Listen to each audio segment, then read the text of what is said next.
Vamos a recibirlo primero a Lautaro. ¿Escuchan? Ahí, a ver si te vemos. A ver, ¿me ven? ¿Me escuchan? Pará que todavía... Ahí está, ahora sí. Ahí Arrancamos está. tirando, Ahí me te ven. tiraron un muerto. ¿Qué es esto? No. Tremendo. Tremendo. Acá. Ahí, No, es que ¿qué fue? yo Este dijo que quiero, ganó. a ver, quiero decir algo. Después Nadie. de la columna me quedé bastante como reflexionando, preocupada porque es verdad todo lo que dijo, pero bueno, por suerte nos sorprendimos con unos números distintos. Yo solo digo verdades, ¡Vamos! como dice Tomás Rebord. La verdad que nos sorprendimos todos gratamente, todos, la mayoría. Sí, siempre planteamos que era un final abierto. La sorpresa de Milei en las PASO y su desempeño post 13 de agosto daban pie para pensar de que podía volver a salir primero, sacó 7 millones de votos, tenía a su favor el plus de la novedad, pero como planteó Mario Riorda, evidentemente, y lo planteó Mario Riorda, es un analista, un consultor en comunicación política, bastante consultado, valga la redundancia, gracias. Planteó tipo 2 de la tarde una cosa así como el voto miedo prendió más que el voto ira, todavía resta definir la magnitud, es decir, cuánto iba a ser la diferencia a favor de Sergio Massa, en este caso, sobre Milei, lo planteó a las 2 de la tarde, y que fue una sorpresa para muchas personas. Yo hablaba con los con conocidos, amigos, amigas que estaban fiscalizando y que iban viendo todo el momento en el recambio de boletas que se hace en el cuarto oscuro. Por ahí para la gente que lo está viendo no está muy familiarizada cómo es la dinámica del escrutinio, pero cada 10 o 20 personas, eso se pauta, 10 o 20 electores, eso se va pautando en cada una de las mesas. Los fiscales, los encargados de cada una de las fuerzas políticas de llevar y que estén las boletas y demás, entran a hacer el recambio. Se sacan las boletas que están, que por lo general se pone un pilón fijo, prestipulado, de 10 o 20 boletas, y se vuelve a poner el mismo pilón. Y esas que se sacan después, se hace un recuento de cuántas restan. Así es como se construyen los boca de urna. Y con los contactos, conocidos, conocidas que estaban participando de la fiscalización para Unión por la Patria, ya desde muy temprano había un escenario bastante favorable, por lo menos llamativo, que era o nos estamos robando boletas, que es una práctica que suele pasar, digamos, esto hay que desdramatizarlo, no está bien, pero bueno, tampoco es el fin ni la puerta de entrada al fraude, digamos, es más una picardía, una bidoneada, que no hay que promoverla, pero forma parte de lo esperable. Y la conjetura que estaban planteando era, bueno, o nos están robando muchas boletas o nos están votando. Y efectivamente la boleta de Unión por la Patria ha sido muy votada en su módulo completo, y para personas como Belva y como muchos y muchas ha sido un gran resultado, un gran domingo electoral. Creo que más allá de las adhesiones partidarias se impuso algo que de alguna manera planteábamos como una posibilidad desde el inicio de este año electoral y sobre todo desde el inicio de la campaña, donde las candidaturas ya se iban formalizando, que había por lo menos dos grandes modelos discursivos en pugna en los actores políticos que protagonizan esta época, que era así, se profundizaba una retórica de eliminación del adversario, de eliminación por ahí no directa, caso que sí llevó adelante el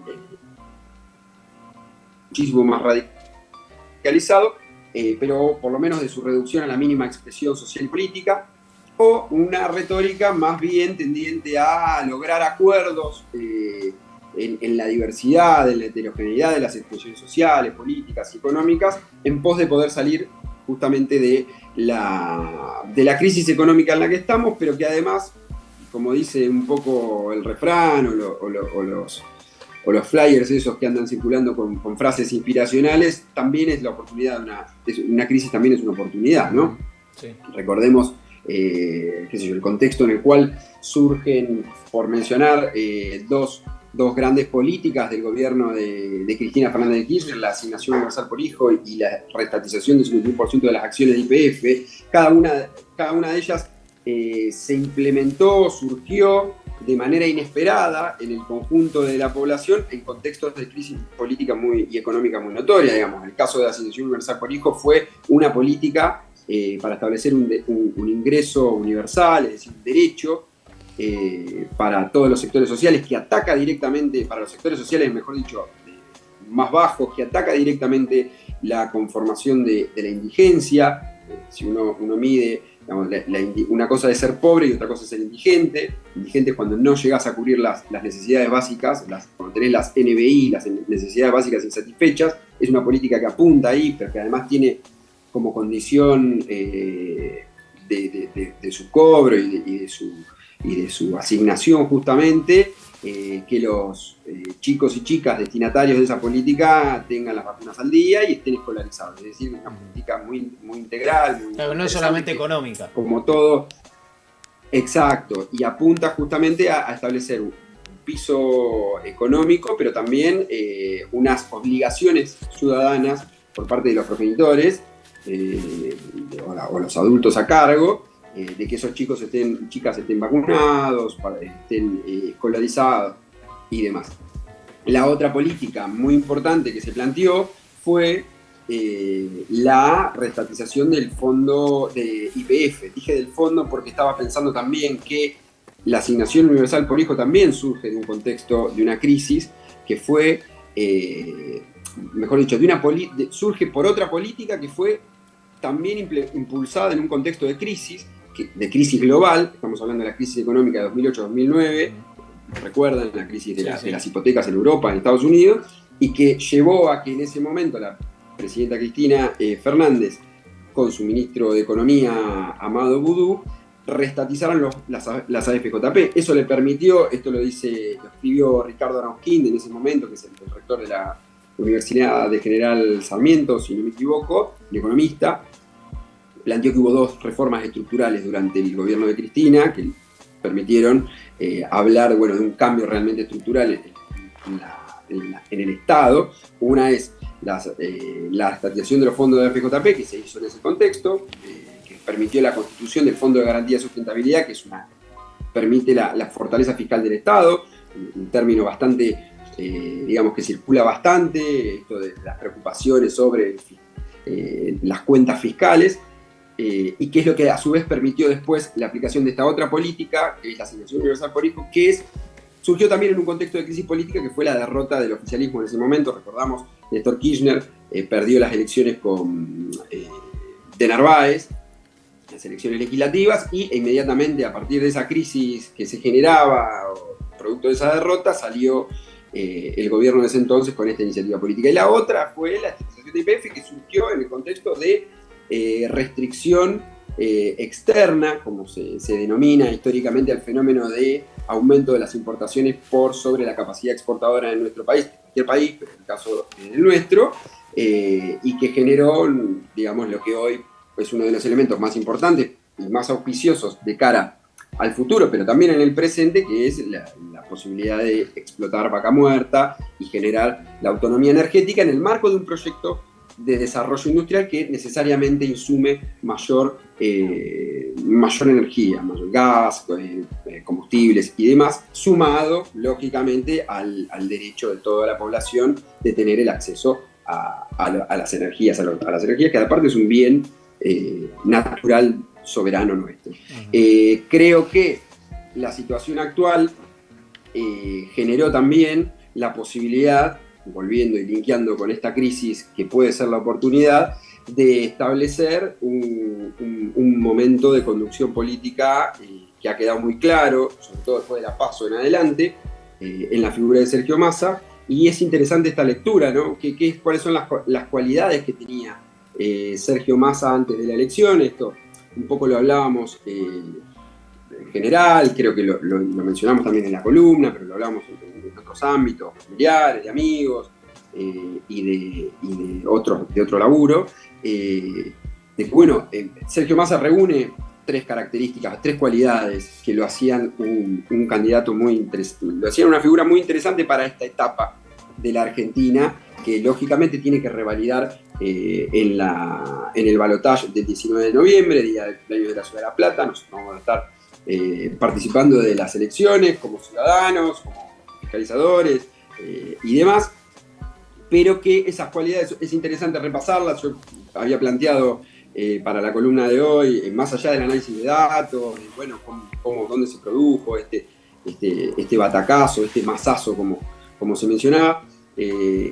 Bueno, principalmente son tres cualidades. Una es un conocimiento profundo del funcionamiento del Estado. Cuando lo designan como ministro de Economía, el propio Maduro salió a decir y a celebrar la designación de Sergio Massa en el Ministerio de Economía, porque es un profundo conocedor del Estado. Él fue el jefe de ANSES más joven de la historia del organismo, fue uno de los diputados más jóvenes y aparte una persona muy joven y con muchísima experiencia en el trabajo en el Estado. Es decir, uno puede decir, y con mucho acierto, que lo importante de la política es justamente la conducción, más allá del conocimiento técnico, ¿no? Y esto que en determinados contextos es muy importante resaltarlo porque a veces detrás de los discursos autopretendidamente técnicos y puros se esconden políticas muy regresivas para el conjunto de la sociedad, de concentración de ingresos, de pérdida de soberanía y demás. Es muy importante también sostener que, establecido el criterio político de conducción del conjunto, no se puede prescindir del conocimiento técnico. Y eso se ve porque el Estado es quizás de las creaciones humanas más complejas que existen, las creaciones de la modernidad más complejas que existen, gracias, iba a decir un poco teológicamente, gracias a Dios, iba a decir, pero la verdad es que no alcanza con saber de política o saber de una cosa u otra y desconocer el Estado para ser un buen gobernante. No hace a la virtud del gobernante tener cualidades de carisma o ser exitoso económicamente o ser exitoso en un aspecto parcial de la vida común, sino que hay que conocer bien cómo funciona el Estado. Sergio Massa reúne esas cualidades, reúne esa característica dentro del conjunto de sus cualidades. Creo que la otra cualidad principal que tuvo fue una gran conducta y un estilo muy importante, ¿cómo decirlo? Tuvo un gran desempeño como candidato y lo sigue teniendo, ¿no? En primer lugar porque tiene una trayectoria que lo precede y con una discursividad que lo precede, que hace que sea más creíble esto de, en su figura, esto de, bueno, un llamado a la unidad nacional, un llamado, es amigo de Larreta, tiene una alianza muy sólida con Cristina Fernández de Kirchner y con Máximo Kirchner, tiene unas relaciones muy aceptadas con Axel Kicillof, de hecho han hecho una campaña conjunta muy, muy interesante. Es una persona que en ese sentido se parece mucho a Néstor Kirchner, no solamente por sus características particulares, una persona muy trabajadora, de una conducción, como se dice, radial, es decir, que está en todo, trata de estar en todo, además de algunos parecidos fisonómicos, ¿no? De fisonomía, que se echaba un poco de joda, o que tiene estas cualidades, como se dice, que le das un metro y te haces amigo, pero tiene la particularidad de que ese modo de conducir también lo pone a prueba en un contexto que es similar al contexto en el cual Néstor Kirchner asciende a la presidencia, un contexto de muchísima deslegitimidad del sistema político, ¿no? Recordemos, esto lo venimos diciendo siempre, el acontecimiento que da origen a esta época que vivimos, el 17 de octubre del siglo XXI en la democracia argentina, es, haciendo un paralelismo, el que se vayan todos de 2001, claro. Es decir, por eso Mario Weinfeld tituló muy atinadamente, como casi todo lo que yo leí sobre él y escuché, Néstor Kirchner fue el tipo que supo conducir una sociedad completamente desencantada con la política, y en ese modo de conducir, siempre el llamado a la ampliación, a la unidad nacional, a incluir cada vez más sectores, que no es sumar partes mecánicamente, como uno dice, bueno, armamos un Lego, un Rusty, armamos un helicóptero y vamos poniendo una pieza de la otra y termina siendo un helicóptero, una suma de un Frankenstein, digamos. hay algo que es muy importante para tener en cuenta, o que en una perspectiva de la filosofía política contemporánea, más contemporánea, es fundamental. En las sociedades que vivimos hay un montón de expresiones sociales que están paradas en cierta equivalencia, ¿no? Uno puede decir, bueno, hay un conflicto por seguridad, hay un conflicto por reivindicación de derechos, hay un conflicto por ampliación de derechos, hay un conflicto laboral, un conflicto económico, como expresiones sociales de esas demandas que se ponen en cierta horizontalidad. Ahora bien, si hay algo que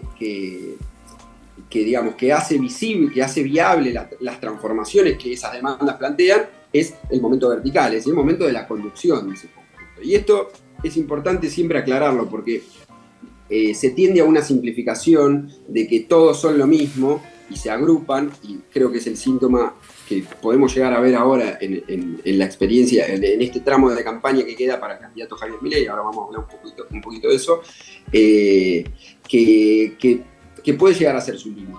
Es decir, quien conduce el conjunto es el que le termina imprimiendo el carácter general. Digamos, esto lo observa incluso en un libro muy temprano de ese momento, que es Maristela Vampa, que se llama Cambio de Época, que es un libro donde analiza todas las dinámicas asamblearias del 2002, ¿no? Lo que se institucionalizó o se instaló como algo común en las sociedades, sobre todo en las sociedades citadinas, digamos, en las ciudades, de esos estados asamblearios permanentes, y cómo esas expresiones de descontento social y de organización social no lograron tener un cauce diferente. Es decir, el cauce que tuvieron lo tuvieron a través de la figura de Néstor Kirchner, es decir, una figura que desde el Estado y desde la política condujo el movimiento. No, pero que ahora parece que esa antipolítico, ese que se vayan todos, se vio reflejado en Milei, ¿no? Por lo menos en la primera vuelta, sí, parecía que era la expresión de eso. No hay duda de que apelaron a eso como estrategia. Esto que señala Rinesi, de que bueno, el gobernante tiene que ser virtuoso y al mismo tiempo tiene que tener la fortuna de su lado. En la virtud y que esa virtud política implica una acción que es en algún punto trágica. ¿Qué quiere decir trágica? Que es una apuesta. Es decir, la realidad es en algún punto contingente. ¿Qué quiere decir? Que vos podés ser el más virtuoso, podés saber esto que ponemos en el ejemplo de Alberto Fernández, valoraciones aparte de su virtud. Si hay algo que no le podemos negar a Alberto Fernández, es que tuvo la mala suerte, la mala fortuna de lidiar con una pandemia, de lidiar con... Después está su responsabilidad en cuanto al control de las divisas y demás, y el contraste también está en Axel Kicillof, que es una gran elección, que ahora vamos a hablar también de eso. Es decir, Sergio Massa reúne la capacidad de conducción política, que es la tercera cualidad que yo creo que me parece que es notoria, digamos, y que se ve no solamente en este momento con el resultado opuesto de casi más de 36,5 de los votos, más de 9 millones de votos. A ver, esto es un dato que es muy notorio. Sergio Massa solo, sin contar los votos de Grabois, en la PASO sacó 5.070.000 votos. Ayer sacó 9.645.983 votos. Es una diferencia muy importante. Es como decía el jingle, preparame la boleta para votarlo a Sergio, que lo damos. Bueno, fue realmente un batacazo.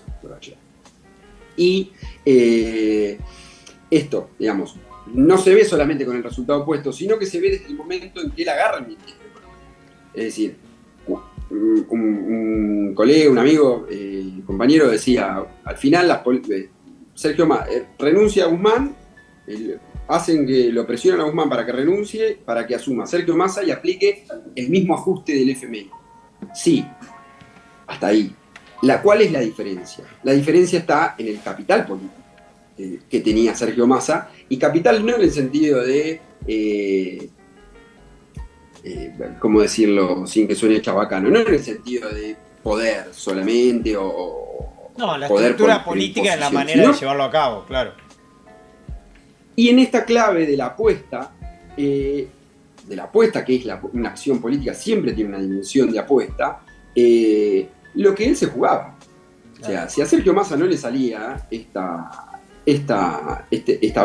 aventura, vamos a decir entre comillas, de ser el ministro de Economía en este contexto particular, y ser el candidato a presidente, él tenía mucho para perder. Tiene todavía mucho para perder, no hay que hablar en pasado, esto no está resuelto de ninguna manera, pero tiene más que aventura, yo diría desafío. Desafío, aventura, exactamente. Tiene mucho para perder, digamos, porque tiene una construcción política que incluso la inició en un momento muy particular y que signa un poco esta relación y por qué de alguna manera se para en pie de igualdad y tiene el respeto de por ejemplo, la vicepresidenta de la Nación, que si hay algo que tiene Cristina es que no es condescendiente con nadie, digamos, y tiene todos los fundamentos y toda la espalda para no serlo, porque fue después de Perón la presidenta más importante de la historia argentina. Si hay algo que tiene Sergio Massa es que se ganó la legitimidad de sus pares, empezando por la figura política más importante de la Argentina hasta el momento, que es Cristina Fernández de Kirchner. Y esto lo dice Cristina públicamente. Es decir, hay una coincidencia en el panorama y en la perspectiva y en la estrategia retórica y discursiva que Sergio Massa encarna con muchísima legitimidad, que es esto, bueno, buscar acuerdos. Hay que buscar acuerdos con todos los sectores. Perfecto, con todos los sectores que estén a favor del desarrollo nacional. Claro. ¿Eso quiere decir que la suma de las partes va a ser desdibujar un gobierno de Sergio Massa? No en tanto y en cuanto el que conduzca el proceso y lo conduzca con claridad sea él. Creo que tiene todos esos elementos para hacerlo. Me parece que estamos ante una oportunidad muy importante para el país, por el contexto global, por el contexto regional, por el proceso de los político y social de los últimos 8 años, esto que dice muy claramente Andrés Larroque en cada una de las entrevistas que da, el Ministro de Desarrollo de la Comunidad. El gran derrotado de la PASO fue Juntos por el Cambio, y el resultado de Patricia Bullrich, Pato Rengo, a esta altura del partido, es muy notorio. Es muy notorio. Paulina Olivera en Twitter, una comunicadora del Senado que trabaja como productora en Crónica, había puesto la foto, no sé si la vieron, la foto de Bullrich con Macri ahí en el escenario, y acá, bueno, ahí Vidal se ve un poco en la imagen, y Vidal mirándolo con esa cara. Sí, hace un ratito. La han captado, tremenda. ¿La vieron? Sí. Bueno, es una foto, Paulina planteó, parece un Carballo, una pintura de esas impresionistas, tremendas de terror. Y hay otra foto que está ahí, que sucedió en el mismo momento, que es Horacio Rodríguez Larreta con Carrió. Con otro aire, con otra. Exacto. Bueno, la apuesta, esto también lo veníamos planteando, ¿no? Se están, en cada una de las dos coaliciones políticas, se estaba también jugando sus liderazgos internos, ¿no? Después, cada coalición política se jugaba la posibilidad del liderazgo del conjunto de la sociedad. Es decir, en lo que es la parte interna, Juntos por el Cambio ha quedado demostrado que, y esto lo dijo Carrió hace meses, Mauricio Macri lo destrozó. Detonó Juntos por el Cambio. Ahí está la foto. Es un pastor, está sacando el espíritu del mal, mirá. Sal demonio. Nadie, digamos. No, es bestial, digamos, es bestial. Y eso que, digo, Patricia Bullrich no tiene las simpatías, por lo menos de quien habla, en lo más mínimo, ni a nivel personal, por las expresiones que elige, por los modos en los cuales se expresa en el marco de la convivencia democrática, pero mucho menos a nivel político, digamos. Expresa políticas que en materia de seguridad no las comparten muchos sectores, de criminalización de la protesta, de criminalización digamos, de los reclamos y de las diferencias, pero también políticas de ajuste. Cuando fue ministra de Trabajo y Previsión Social en el gobierno de la Rúa, ajustó esta frase de Néstor Kirchner, fuerte con los débiles y débiles con los poderosos. Bueno, encarna todo eso, a mi parecer, y sin embargo es una figura, una dirigente política que incluso en el último debate había sido, y en el último tramo de la campaña, objeto de agresiones muy desalmadas, muy descarnadas de Javier Milei, que esto, y ahora entramos a hablar un poco del desempeño de Javier Milei, que prácticamente no subió. Ahí vemos en el graph de la transmisión de C5N que todavía tenía 30 puntos. Bueno, Javier Milei terminó con menos de 30 puntos, 29, 28 fue. Sí, Lau, esto es importante en términos... tenemos poquito tiempo, si te parece, analizamos lo de Milei y dejamos, si querés, la provincia para el miércoles, que hacemos un análisis más profundo de lo que fue la provincia de Buenos Aires y la ciudad de La Plata. Perfecto. Porque además el miércoles empieza el escrutinio definitivo, claro. que lo vamos a transmitir por acá. Y ahí tenemos Exacto. la Esto imagen. es importante. Sí, ahí está la imagen que veíamos. Sí, el miércoles hay el escrutinio definitivo, La Plata quedó con resultado abierto, aparentemente ganó Julio Alac, muy ajustado. Vamos a ver, el miércoles vamos a hablar un poquito más de eso, pero el punto de Javier Milei, y esto lo quiero decir para cerrar, se hablaba de un techo muy importante, que había algunos sondeos de opinión más cualitativos que planteaban que que tenía un techo, había un rechazo muy fuerte. Incluso hay una encuesta que trabaja Pablo Semán y Nicolás, no me sale el apellido ahora, pido disculpas, que es un docente de la Universidad de La Plata, que planteaban que el 11%, en los sondeos que ellos hacían, entrevistas en estaciones de trenes y demás, después voy a traer un poco más de esa información en específico, pero planteaba que el 11% de los que votaban a Milei le preguntaban a qué cosa le tenían más miedo y decían a Milei. ¿Y por qué le votaban? Muy bien, La elección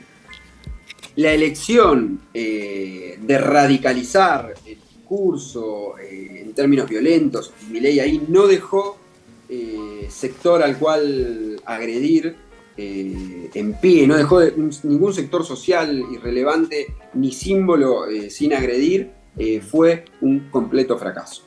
Se ve, el resultado, estaban entusiasmados con la posibilidad de ganar en primera vuelta y no solamente no ganaron en primera vuelta, perdieron por más de 7 puntos con Sergio Massa, se ven muy complicados de cara al balotaje. El clima ayer era bastante pesimista, más allá del momento donde estuvieron ahí hablando y demás. Las declaraciones de los dirigentes se dilataban en el tiempo, justamente porque los sondeos les daban muy mal, porque las expectativas que tenían eran otras, y no dejó símbolo ni elemento de valor para el sentir argentino sin atacar. Se metió a reivindicar públicamente a Margaret Thatcher, a Ronald Reagan y a Winston Churchill, pasándose por el piso digamos, la memoria y el reconocimiento a los héroes de Malvinas, la reivindicación de esos derechos de Malvinas. Se metió con todos los detenidos y desaparecidos, negando y reivindicando, y encima llevando como funcionaria, como vicepresidenta, a una reivindicadora explícita del genocidio. Se metió con todos los trabajadores, se metió con los sindicatos, se metió con la política. Así le ha ido a Milei, y podemos decir, siempre en el plano de la conjetura, pero teniendo en cuenta estos indicadores objetivables por lo menos, que la sociedad argentina eligió una retórica, eligió un discurso político con una retórica que tiende más a la búsqueda de consensos más amplios. Esto lo sintetizó ayer Sergio Massa muy claramente, es el fin de la grieta. Vamos a ver cómo sigue la campaña y cómo sigue la situación económica, teniendo en cuenta que el propio Sergio Massa también es el ministro de Economía. Muy bien, muchas gracias, Lautaro. El miércoles entonces todo el análisis de lo que pasó en la provincia, el análisis de lo que pasó en la ciudad de La Plata, y profundizamos también lo que está pasando y cómo se van acomodando también los espacios políticos. Profundizamos, no quiero dejar de decir solamente que Kicillof pasó del 36,4% al 44,8%. Le sacó más de 20 puntos a Grindetti y a Píparo. Pasó de 2.890.000 votos a 4.230.000 votos. Ahí tremenda elección. Es un premio al trabajo, al conocimiento del Estado y también a una elección discursiva y una conducta electoral muy loable por parte del ahora reelecto gobernador de la provincia de Buenos Aires. Tremenda elección. Muchas gracias, Lau. Chau, Un Lauti. abrazo grande. Nos vemos el miércoles. Chau, chau. Nos vemos.